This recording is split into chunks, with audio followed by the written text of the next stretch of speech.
Diba, ito. Yun ang valve seal sa loob. Tatanggalin natin yan.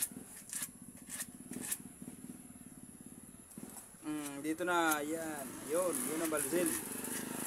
Yun ang tinatawag ng valve seal mga kaibigan. Yan. Yun. At saka meron na tayong ipapalit na bago. Yan dito.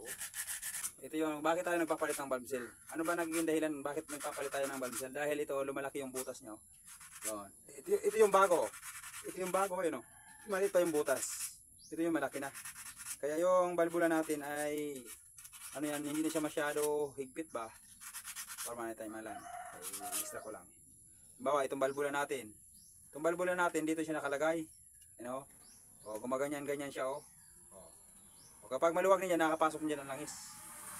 Samantala ang bago, you know, maliit pa yung butas oh. So sakto yan, hindi yan tatagas. Hindi dadaan dyan ang langis. Kaya napakalaga na palitan natin ng bago.